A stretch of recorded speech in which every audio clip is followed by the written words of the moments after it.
Krishna. Welcome to ISKCON Dublin and to our regular reading of Srimad Bhagavatam.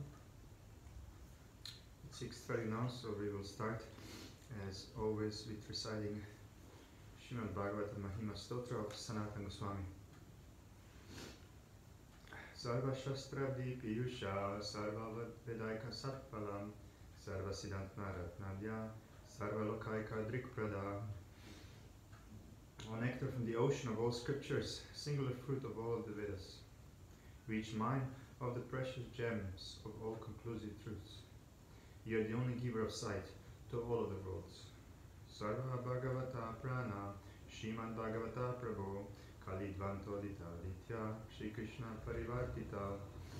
O life air of all of the Supreme Lord's devotees, O Master Srimad Bhagavatam, you are the sun risen in the darkness of Kali. You are the exact image of Shri Krishna. Paramananda Patnaya Prema Vakshaksharayate Sarvanda Sarvasevyaya Shri Krishna Namostume. I bow down to you who are supremely blissful to read. Your every syllable pours down a flood of prema. You can always be served by everyone. You are Shri Krishna himself. Madhika Bandha Matsangin Mad Guru Mat Mahadana Mad Nishtaraka Mad Bhagya Madananda Namostute. My only friend, my constant companion, my spiritual master, my great wealth, my savior, my good fortune, my source of ecstasy, I bow down to you. Sadhu sadhuta dayin atini chochataraka anamunchakadachimam prema hrit kantayos puram. O bestower of saintliness to the unsaintly, O exalter of the most fallen, please never leave me. Always appear in my heart and my voice with pure love. Om Namo Bhagavate Vasudevaya.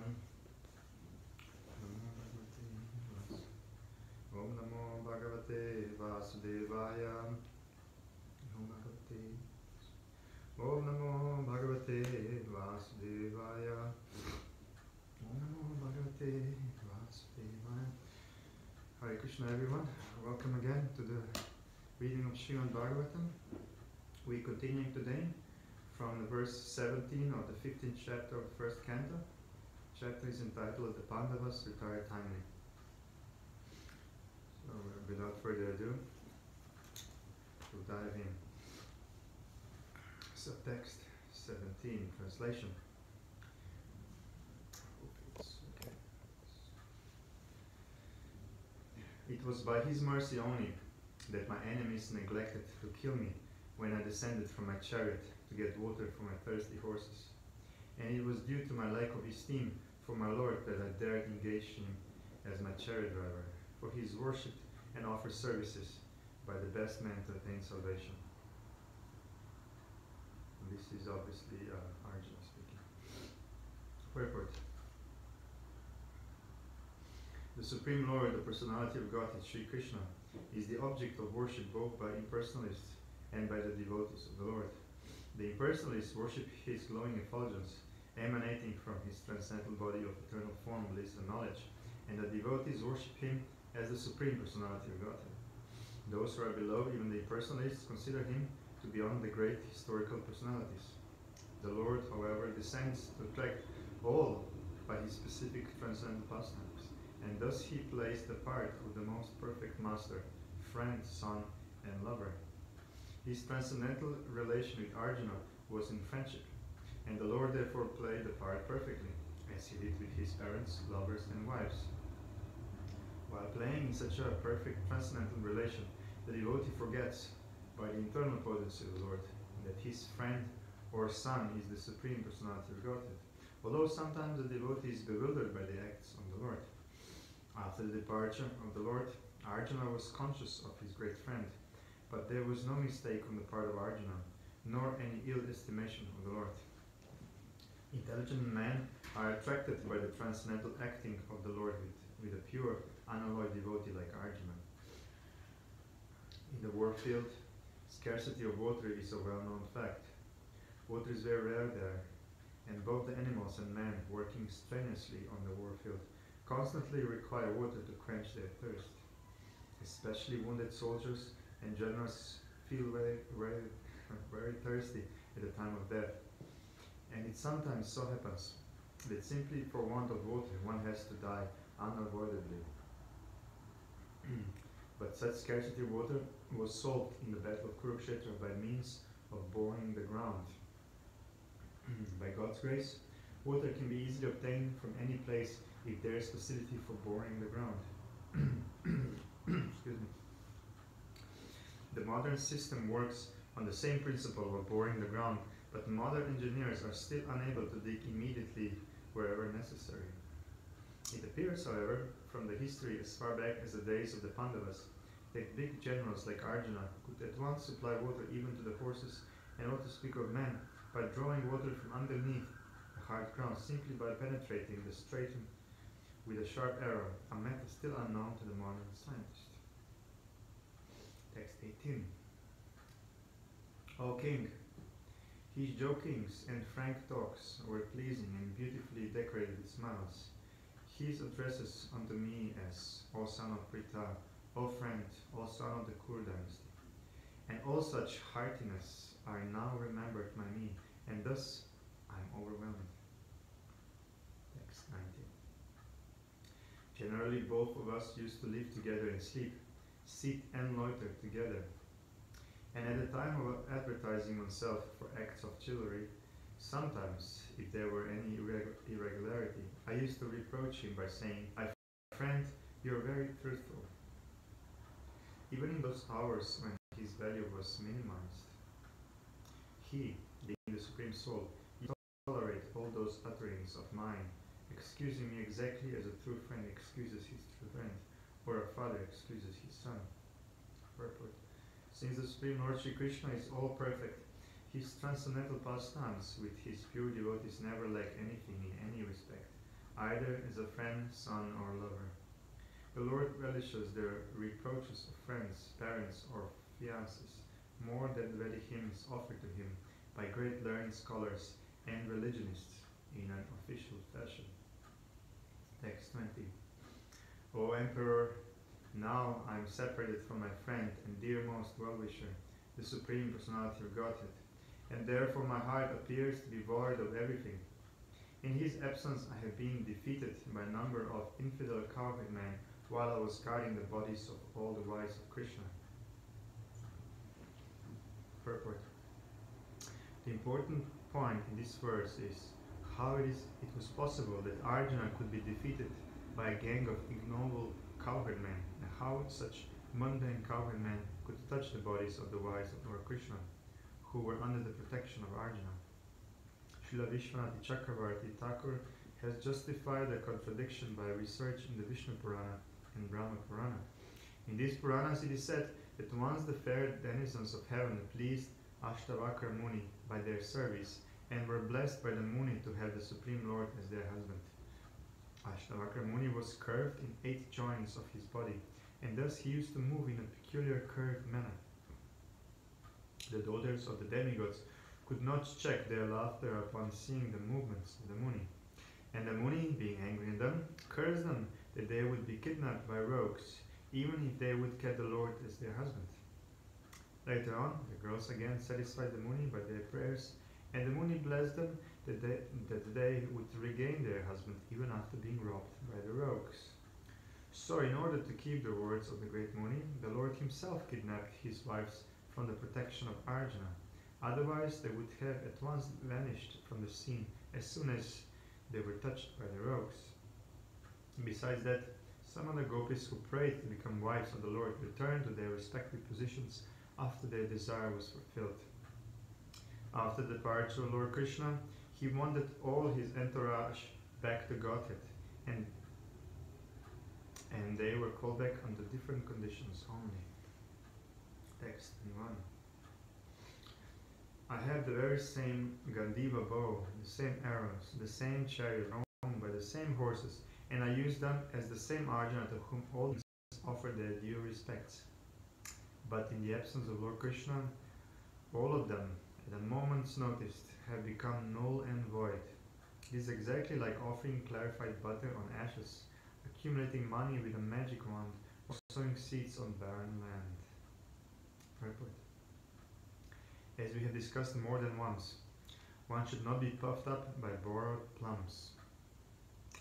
All energies and powers are derived from the Supreme Source, Lord Krishna, and they act as long as he desires and cease to function as soon as he withdraws. So Lord Krishna all energy and powers that derive from Lord Krishna act as long as he desires and cease to function as soon as he withdraws. All electrical energies are received from the powerhouse, and as soon as the powerhouse stops supplying energy, the bulbs are of no use. In a moment's time, such energies can be generated or withdrawn by the supreme will of the Lord. Material civilization without the blessing of the Lord is child's play only. As long as the parents allow the child to play, it is all right. As soon as the parents withdraw, the child has to stop. Human civilization and all activities thereof must be dovetailed with the supreme blessing of the Lord. And without this blessing, all advancement of human civilization is like decoration on a dead body. It is said here that a dead civilization and its activities are sometimes like clarified butter on ashes, the accumulation of money by a magic wand, and the sowing of seeds in a barren land. 22 and 23. Translation. O King, since you have asked me about our friends and relatives in the city of Dwarka, I will inform you that all of them were cursed by the Brahmanas, and as a result they all became intoxicated with wine made of putrefied rice and fought among themselves with sticks, not even recognizing one another. Now all but 4 or 5 of them are dead and gone. 24. Factually, this is all due to the supreme will of the Lord, the personality of Godhead. Sometimes people kill one another, and at other times they protect one another. Purport. According to the anthropologists, there is a nature's law of struggle for existence and survival of the fittest. But they do not know that behind the law of nature is the supreme direction of the supreme personality of Godhead. In the Bhagavad Gita, it is confirmed that the law of nature is executed under the direction of the Lord. Whenever, therefore, there is peace in the world, it must be known that it is due to the good will of the Lord. And whenever there is upheaval in the world, it is also due to the supreme will of the Lord. Not a blade of grass moves without the will of the Lord. Whenever, therefore, there is disobedience of the established rules enacted by the Lord, there is war between men and nations. The surest way to the path of peace, therefore, is dovetailing everything to the established rule of the Lord.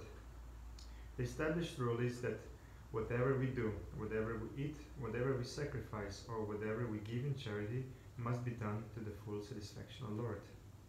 That's the verse. Yat karoshi, yat ashnosi, yat jigosayasyat, yat tapasyasi kantaya, mat kurishvamadarpanam. Bhagavad Gita. No one should do anything, eat anything, sacrifice anything, or give anything in charity against the will of the Lord.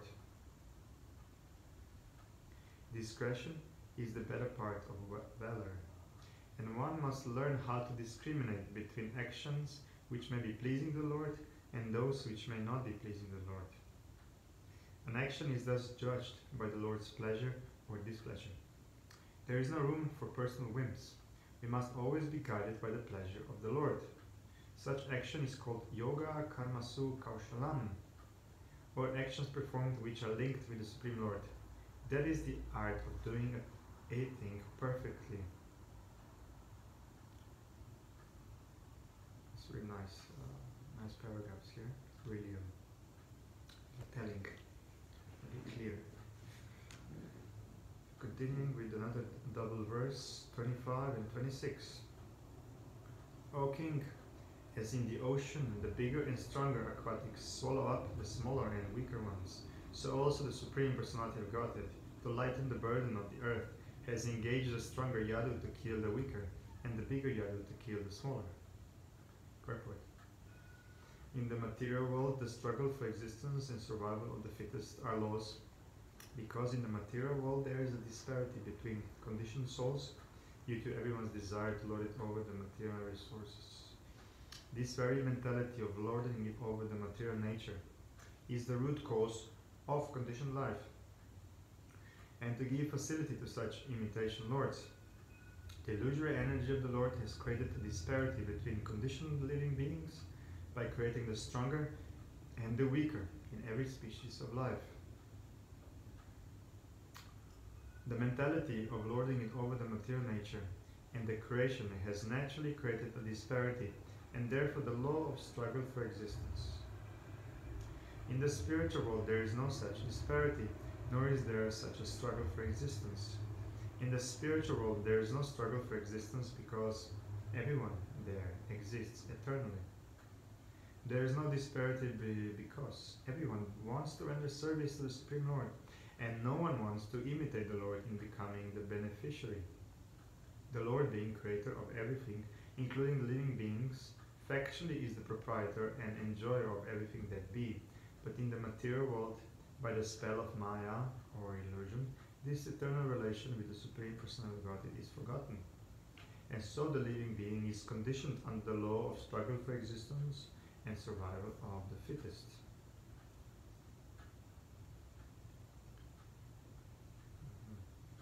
Okay, continuing at verse 27.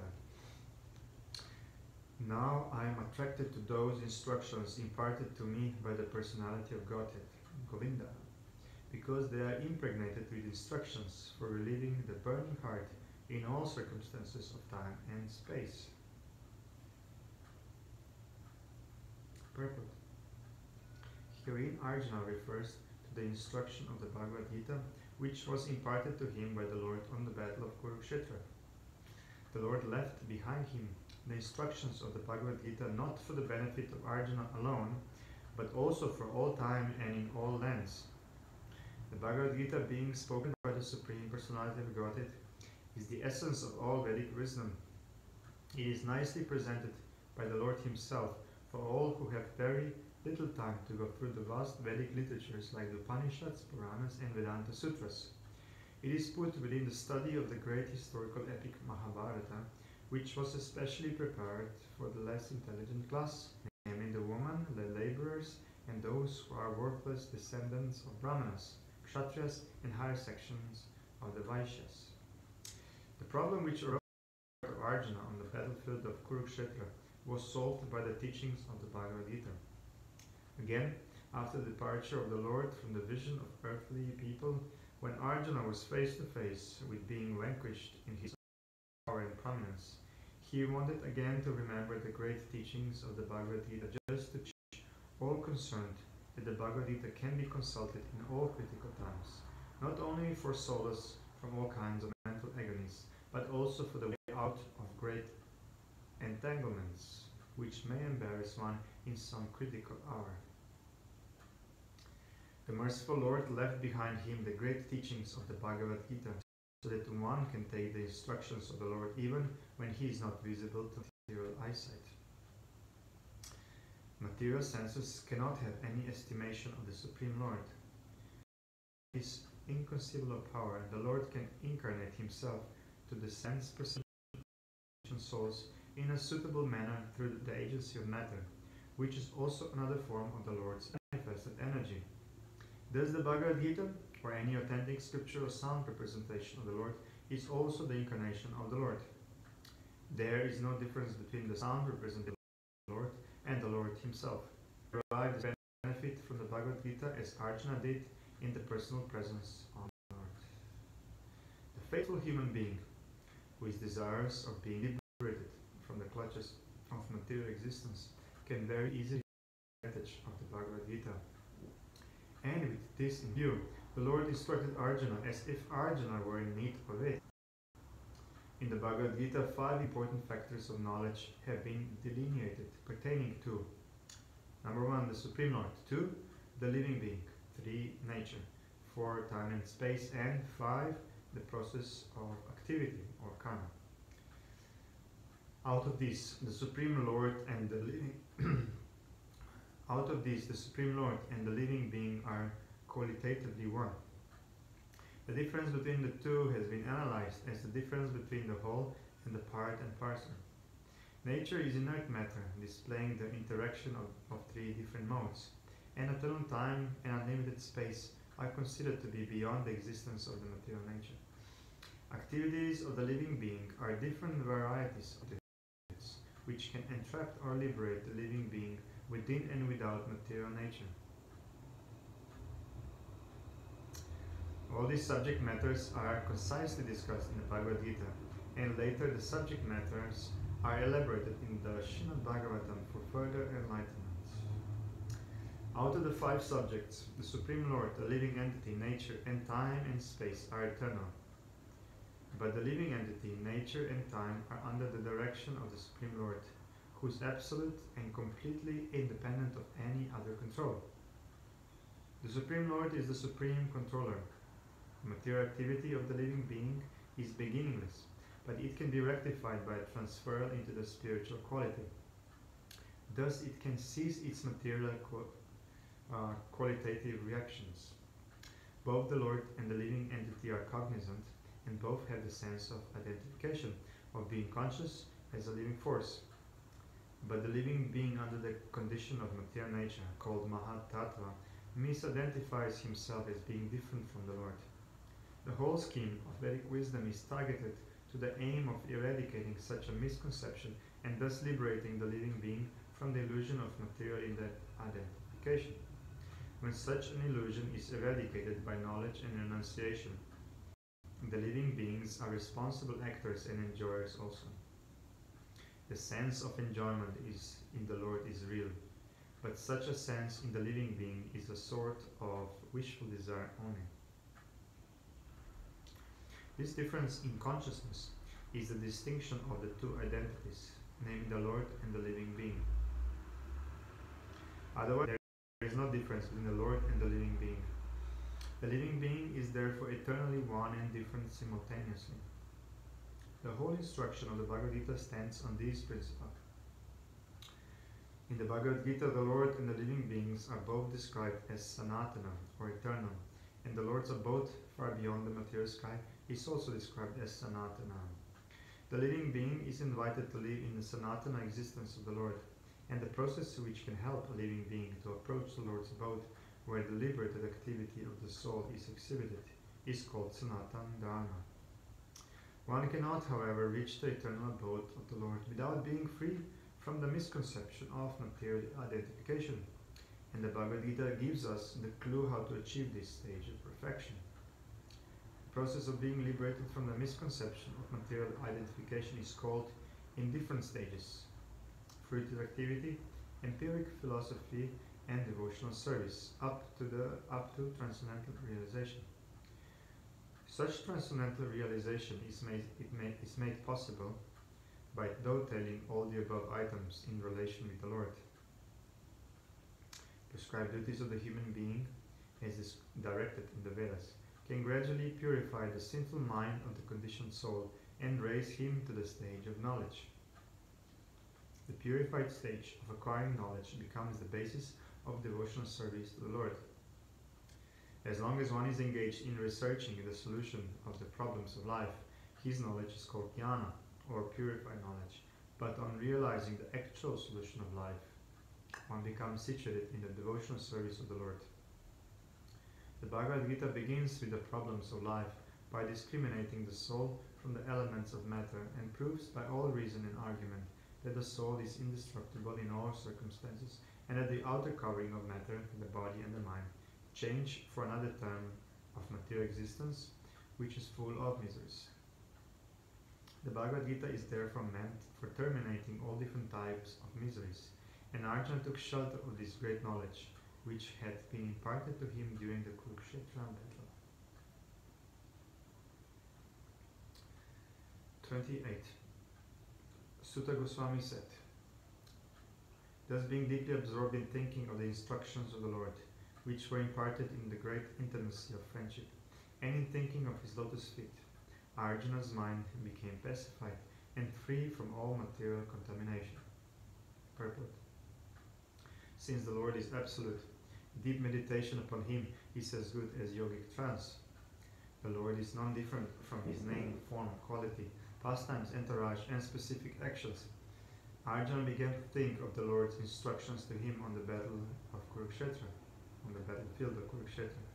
Only those instructions began to eliminate the tinges of material contamination in the mind of Arjuna. The Lord is like the sun. The sun's appearance means immediate dissipation of darkness or ignorance, and the Lord's appearance within the mind of the devotee can at once drive away the miserable material effects. Lord Chaitanya has therefore recommended constant chanting of the name of the Lord for protection from all contamination of the material world. The feeling of separation from the Lord is undoubtedly painful to the devotee, but because it is in connection with the Lord, it has a specific transcendental effect which pacifies the heart.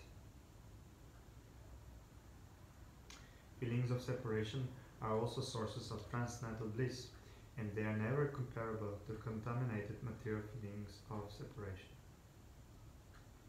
Text 29.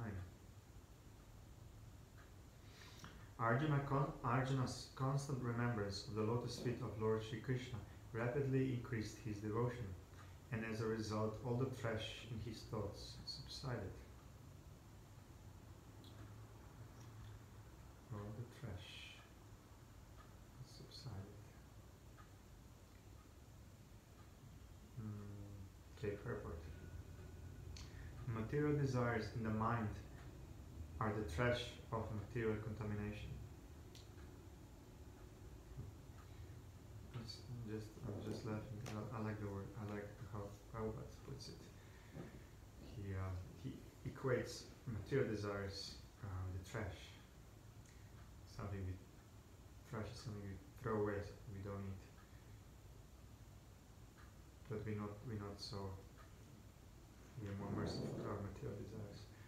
That we won't trash them so easily. So that's the purport, back to purport. By such contamination, the living being is faced with so many compatible and incompatible things that discourage the very existence of spiritual identity. Birth after birth, the conditioned soul is entrapped with so many pleasing and displeasing elements, which are all false and temporary. They accumulate due to our reactions to material desires. But when we get in touch with the transcendental Lord in his variegated energies by devotional service, the naked forms of all material desires become manifest, and the intelligence of the living being is specified in its true color. As soon as Arjuna turned his attention towards the instructions of the Lord, as they are inculcated in the Bhagavad Gita, his true color of eternal association with the Lord became manifest, and thus he felt freed from all material contaminations. I'm just going to read this again. I just heard these words recently, so they kind of just came at the right time again, and they're really powerful. The way Prabhupada writes. I'm just going to read this again.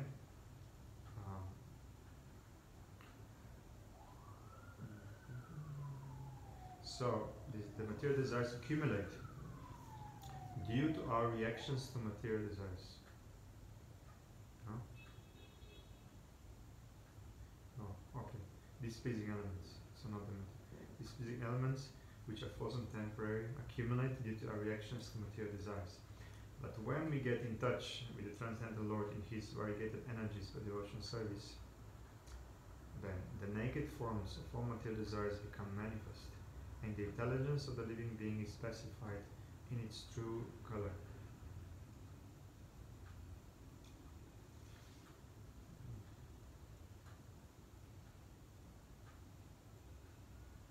Okay, continuing. I'm just making a note here. Sorry for the pause. Text number 30. Translation. Because of the Lord's pastimes and activities, and because of his absence, it appeared that Arjuna forgot the instructions left by the personality of Godhead. But factually this was not the case, and again he became Lord of his senses. Purport. A conditioned soul is enwrapped in his fruitive activities, by the force of eternal time. But the Supreme Lord, when he incarnates on the earth, is not influenced by Kala, or the material conception of past, present, and future. The activities of the Lord are eternal, and they are manifestations of his Atma Maya, or internal potency. All pastimes or activities of the Lord are spiritual in nature, but to the layman they appear to be on the same level with material activities.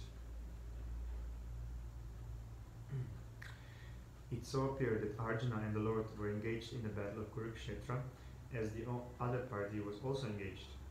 But factually the Lord was executing his mission of incarnation and association with his eternal friend Arjuna. Therefore such apparently material activities of Arjuna did not drive him away from his transcendental position, but on the contrary, revived his consciousness of the songs of the Lord, as he sang them personally.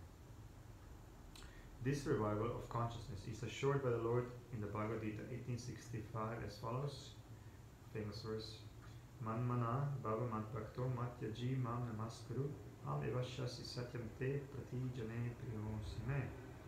One should think of the Lord always. The mind should not forget him. One should become a devotee of the Lord and offer obeisances unto him. One who lives in that fashion becomes undoubtedly endowed with the blessing of the Lord by achieving the shelter of his lotus feet. There is nothing to doubt about this eternal truth. Because Arjuna was his confidential friend, the secret was disclosed to him. Arjuna had no desire to fight with his relatives. He fought for the mission of the Lord.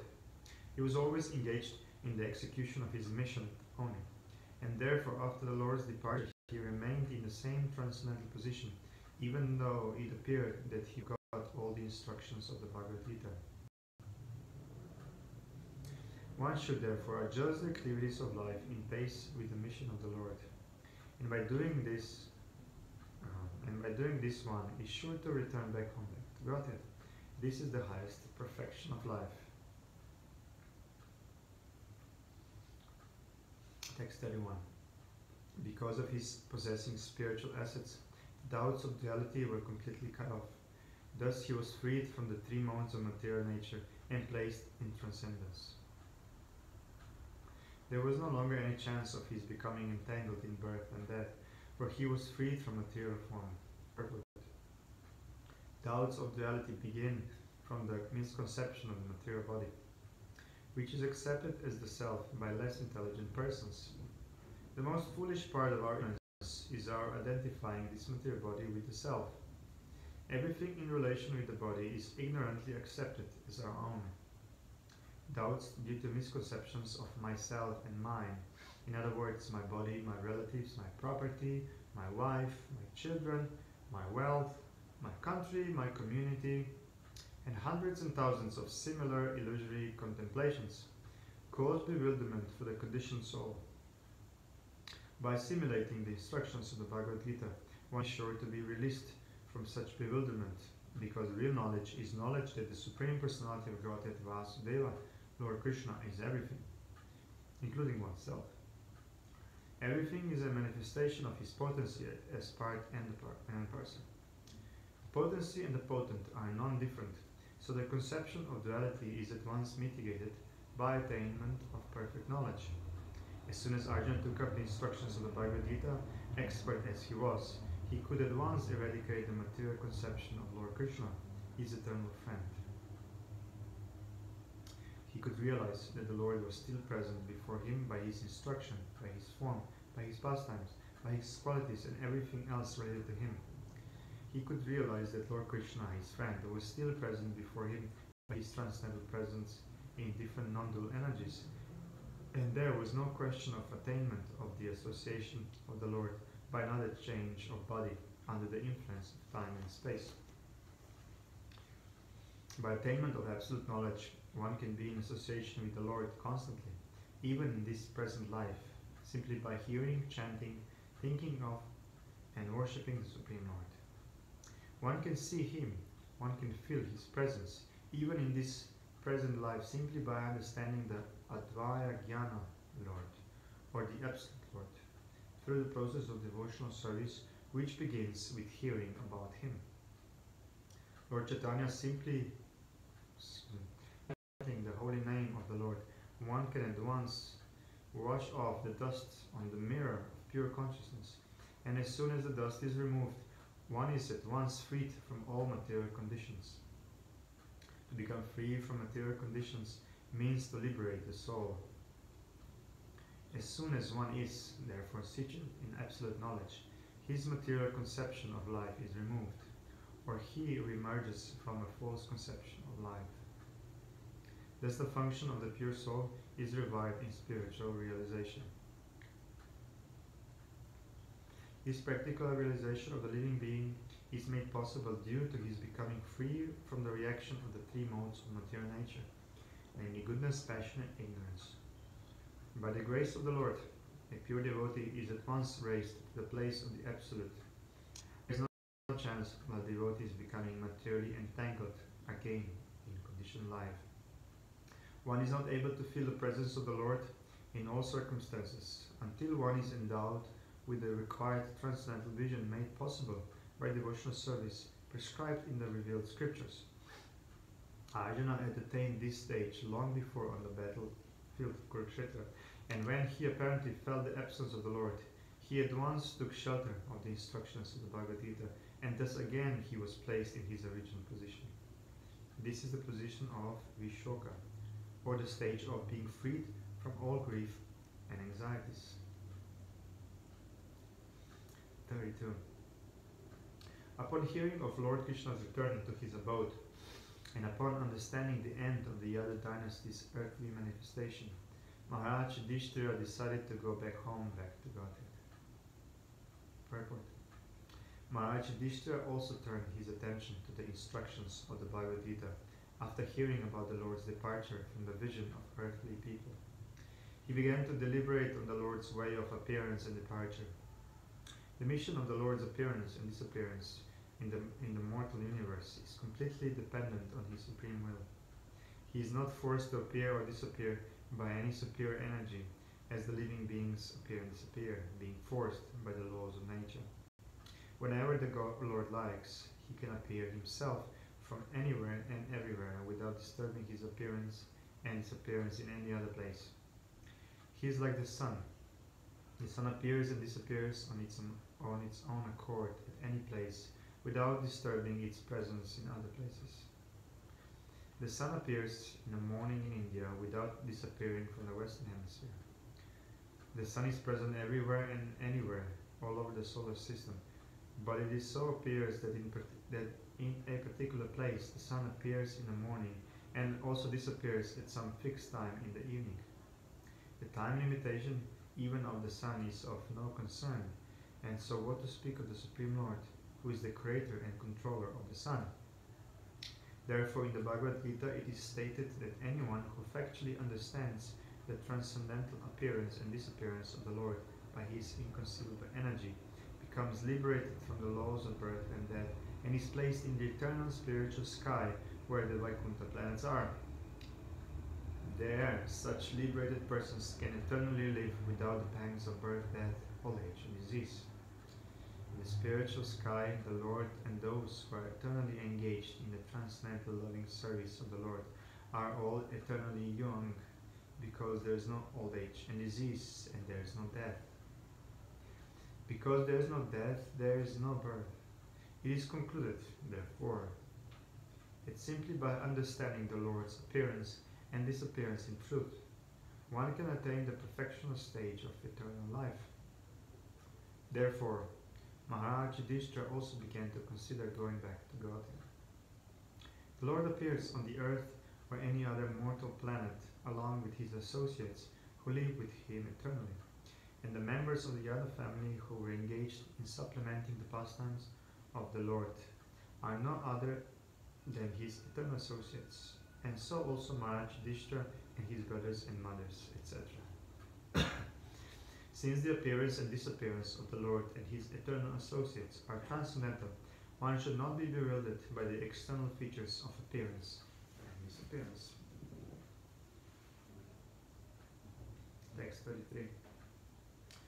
Kunti, after overhearing Arjuna's telling of the end of the Yadu dynasty and the of Lord Krishna, engaged in devotional service of the transcendental personality of Godhead, full attention and thus gained release from the course of material existence. Purport. The setting of the sun does not mean the end of the sun. It means that the sun is out of our sight. Similarly, the end of the mission of the Lord on a particular planet or universe only means that he is out of our sight. The end of the Yadu dynasty also does not mean that it is annihilated. It disappears along with the Lord out of our sight. As Maharaj Yudhishthira decided to prepare to go back to Godhead, so also Kunti decided, and thus she fully engaged herself in the transcendental devotional service of the Lord, which guarantees one a passport for going back to Godhead after quitting this present material body. The beginning of devotional service to the Lord is the beginning of spiritualizing the present body, and thus an unalloyed devotee of the Lord loses all material contact in the present.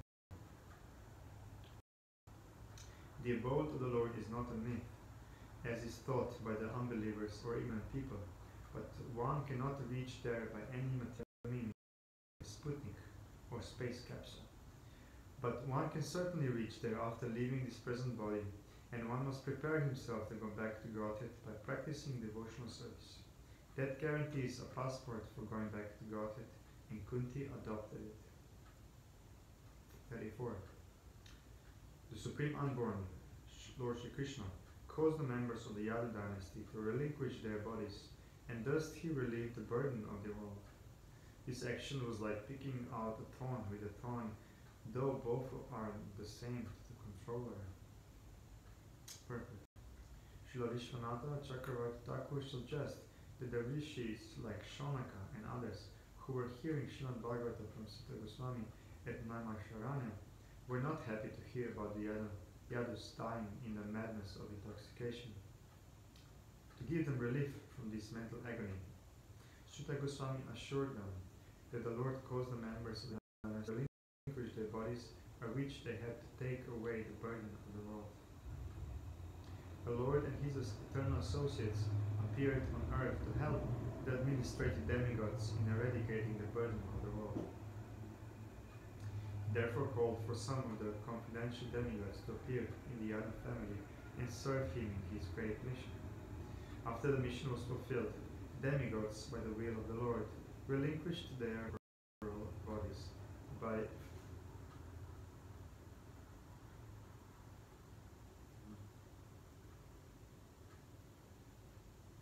corporeal.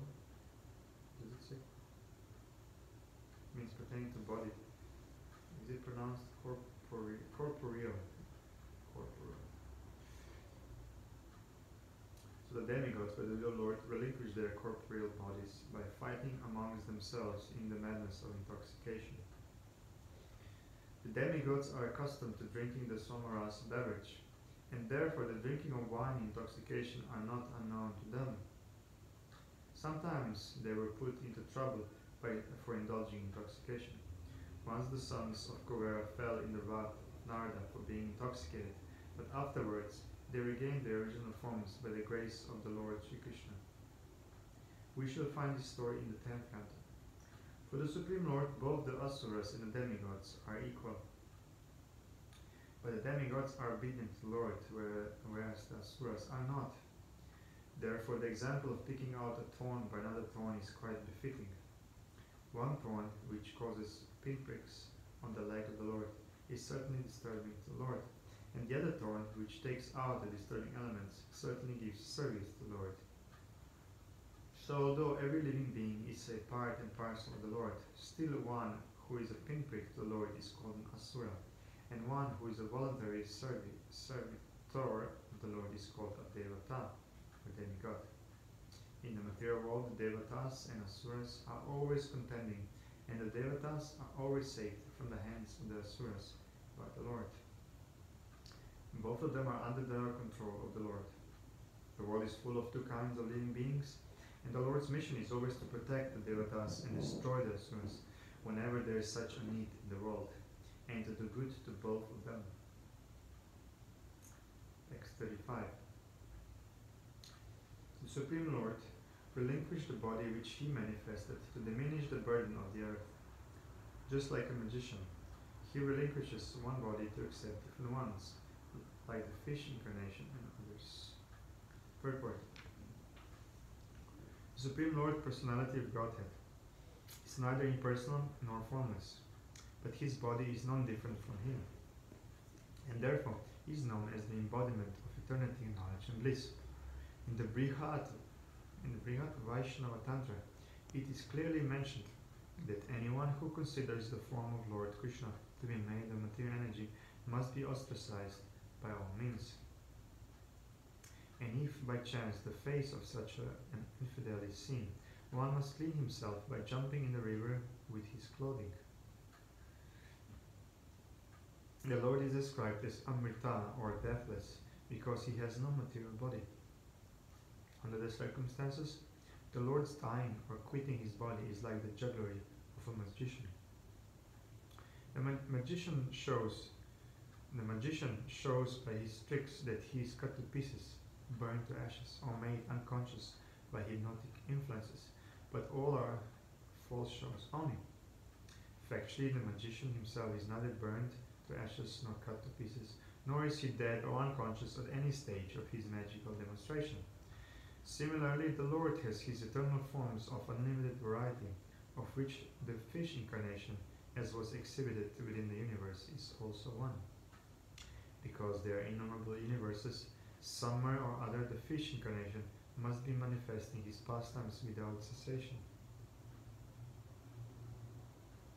In this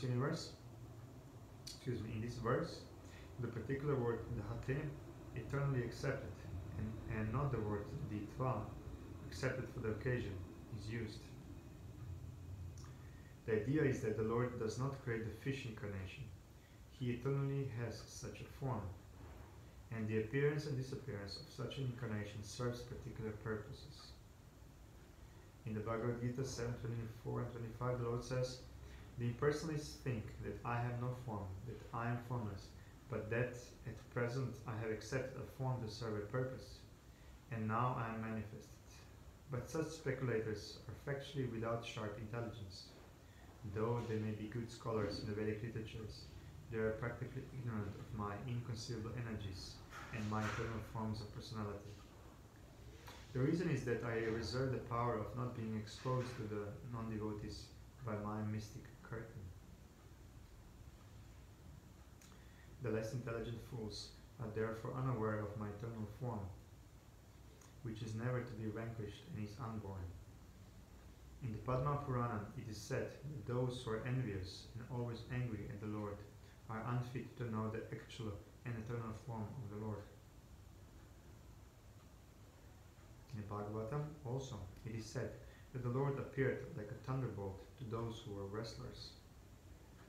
Shishupal, at the time of being killed by the Lord, could not see him as Krishna, being dazzled by the glare of the Brahma Jyoti.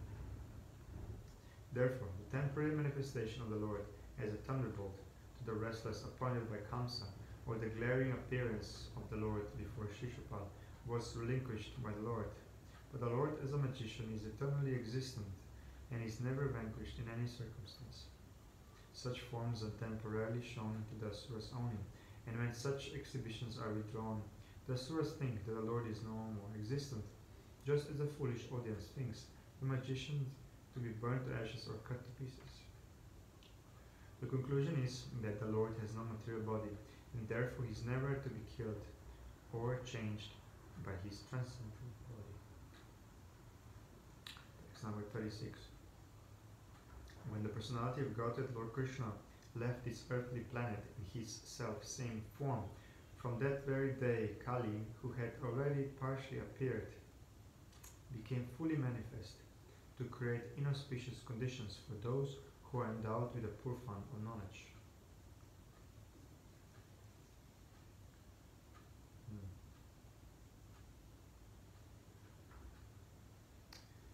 Purport. The influence of Kali can be enforced only upon those who are not fully developed in God consciousness. One can neutralize the effects of Kali by keeping oneself fully under the supreme care of the personality of Godhead. The age of Kali ensued just after the battle of Kurukshetra, but it could not exert its influence because of the presence of the Lord. The Lord, however, left this earthly planet in his own transcendental body, and as soon as he left, the symptoms of the Kali Yuga, as were envisioned by Maharaj Yudhishthira prior to Arjuna's arrival from Dwarka, began to manifest. And Maharaj Yudhishthira rightly conjectured on the departure of the Lord from the earth. As we have already explained, the Lord left our sight just as when the sun sets. Just as when the sun sets, it is out of our sight. The Lord left our sight just as when the sun sets, it is out of our sight.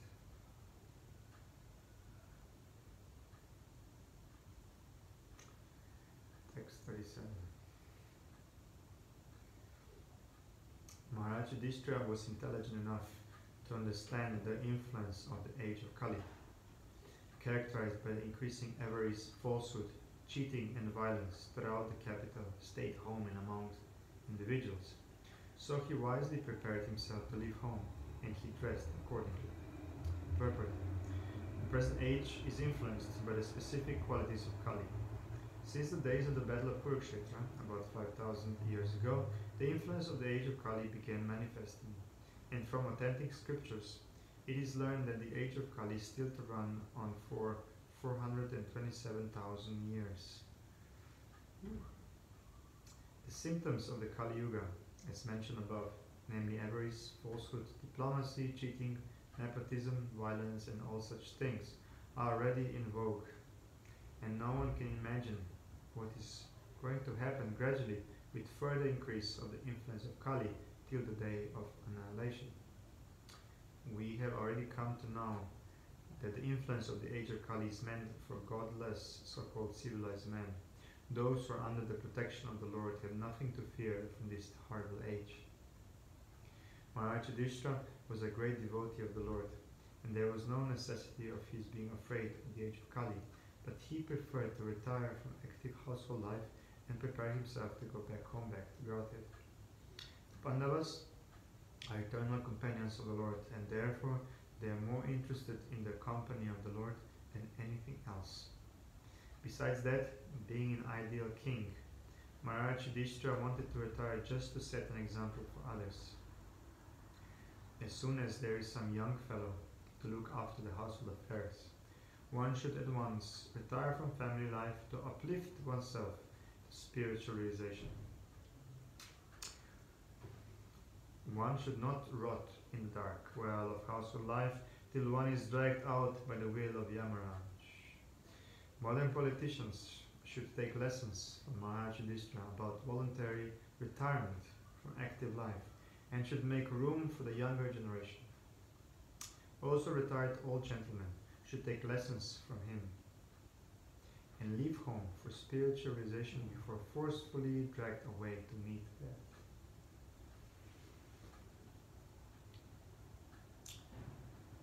Text 38. Thereafter, in the capital of Hastinapura, he enthroned his grandson, who was trained and equally qualified as the emperor and master of all land bordered by the seas. Purport.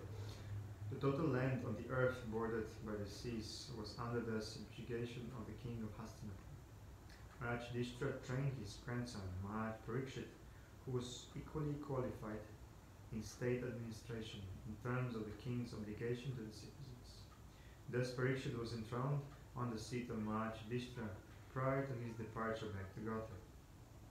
Concerning Maharaj Parikshit, the specific word used, Vinayinam, is significant. Why was the king of Hastinapura, at least till the time of Maharaj Parikshit, accepted as the emperor of the world? The only reason is that the people of the world were happy because of the good administration of the emperor. The happiness of the citizens was due to the ample production of natural produce such as grains, fruits and milk, herbs, valuable stones, minerals, and everything that the people needed. They were even free from all bodily miseries, anxieties of mind, and disturbances caused by natural phenomena and other living beings. because everyone was happy in all respects. There was no resentment, although there were sometimes battles between the state kings for political reasons and supremacy. Everyone was trained to attain the highest goal of life, and therefore the people were also enlightened enough not to quarrel over trivialities. The influence of the age of Kali gradually infiltrated the good qualities of both the kings and citizens, and therefore a tense situation developed between the ruler and the ruled. But still, even in this age of disparity between the ruler and the ruled, there can be spiritual emolument and God consciousness. That is a special prerogative. Just checking the word emolument. It means salary, a fee, a profit. So this sentence means, so there can be spiritual fee and God consciousness in this age of Kali. That is a special prerogative. We have this prerogative. Or we have this right. We have this birthright as humans. So one more verse for today. It's the last verse for today, 39. Then he posted Vajra, the son of Aniruddha, grandson of Lord Krishna, at Mathura as the king of Shurasena. Afterwards, Maharaj Yudhishthira performed the Prajapatya sacrifice and placed in himself the fire for quitting household life. Purport. Maharaj Yudhishthira, after placing Maharaj Parikshit on the imperial throne of Hastinapura, and after posting Vajra, the great grandson of Lord Krishna, as the king of Mathura, accepted the renounced order of life. The system of 4 orders of life and 4 castes in terms of quality and work, known as Varnashram Dharma, is the beginning of real human life, and Maharaj Yudhishthira, as the protector of this system of human activities, timely retired from active life as a sannyasi, handing over the charge of the administration to a trained prince, Maharaj Parikshit. The scientific system of Varnashram Dharma divides the human life into 4 divisions of occupation and 4 orders of life. The 4 orders of life as Brahmachari, Grihastha, Vanaprastha and Sannyasi are to be followed by all, irrespective of the occupational division. Modern politicians do not wish to retire from active life, even if they are old enough. But Yudhishthira Maharaj, as an ideal king, voluntarily retired from active administrative life to prepare himself for the next life. Everyone's life must be so arranged that the last stage of life, say at least the last 15-20 years prior to death, can be absolutely devoted to the devotional service of the Lord to attain the highest perfection of life. It is really foolishness to engage oneself all the days of one's life in material enjoyment and fruitive activities, because as long as the mind remains absorbed in fruitive work for material enjoyment, there is no chance of getting out from conditioned life or material bondage. No one should follow the suicidal policy of neglecting one's supreme task of attaining the highest perfection of life, namely going back home, back to Godhead. So we have here all the verses. The last few days, or starting last week or before, we've seen the departing of all the Pandavas, Krishna, Yadus, and Prabhupada is also stressing out and pointing how, for example, Arjuna took shelter of the instruction of the Lord. Yudhishthira now retired from his post as a king and accepted sannyas, so he could fully dedicate his life his last portion of his life to go back to Godhead properly. So in this connection, we just have Today our dear devotee Vaishali visited a devotee named James in a hospital, in hospital for terminally ill patients.